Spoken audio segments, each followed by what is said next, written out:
एते बेर कहला के बावजूद एको गोटे एखन तक मन से ताली नहीं बजेला जे हकीकत बात छै। जिनका 60 बार निक लागल से ताली बजेलखिन। अच्छा माटी टकै छियै आगे दैया हजमा मांगै छै रुपैया आगे दैया हजमा मांगै छै रुपैया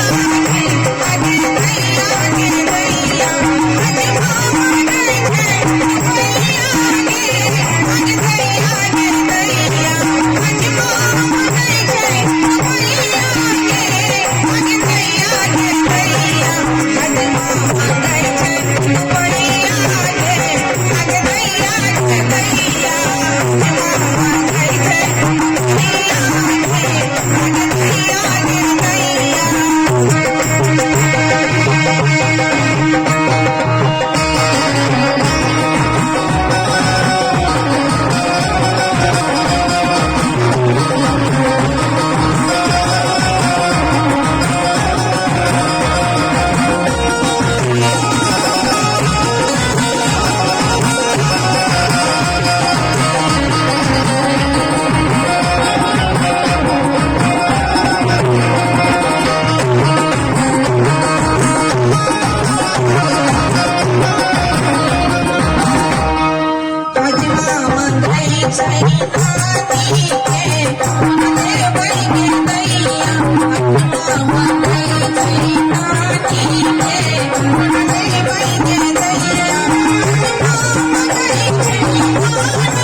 दादाजी का विशेष ध्यान रखें।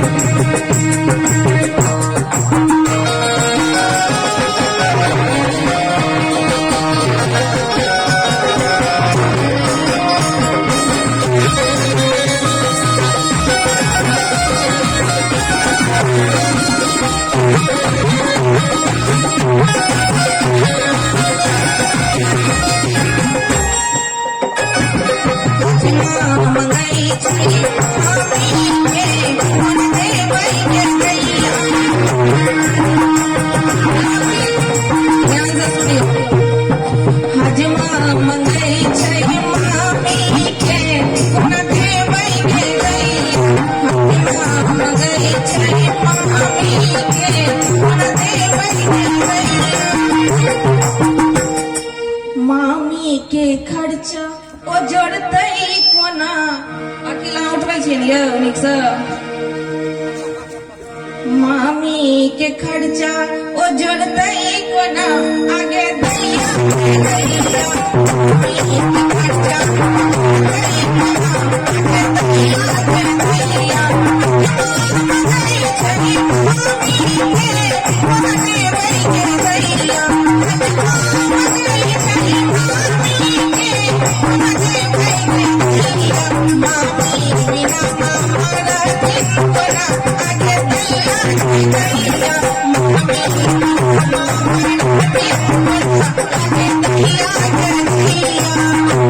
Yeah.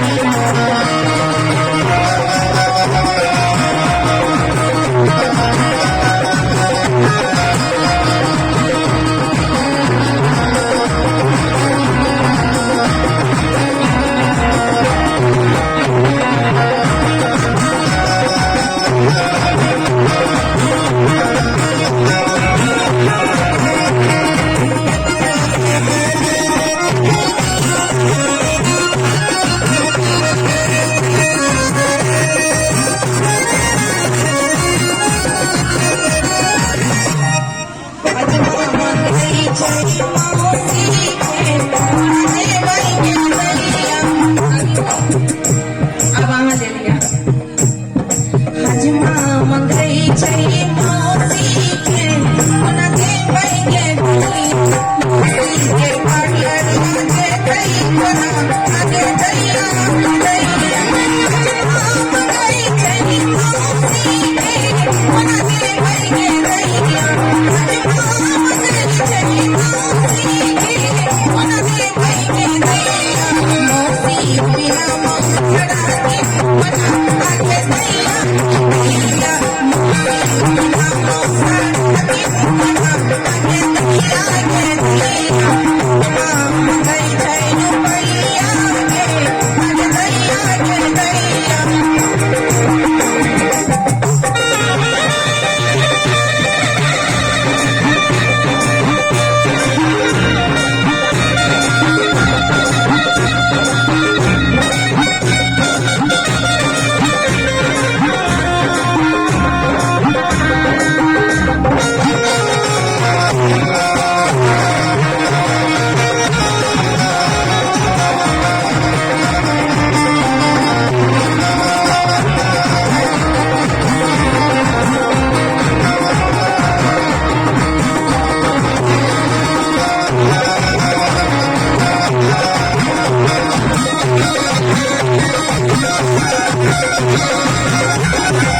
राजमा मंगाई चली दीदी के कोना दे भाई के दैया राजमा मंगाई चली मंजू के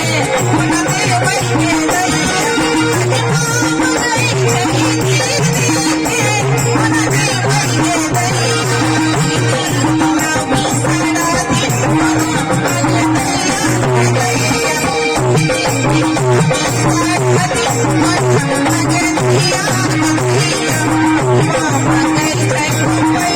दैया आगे दैया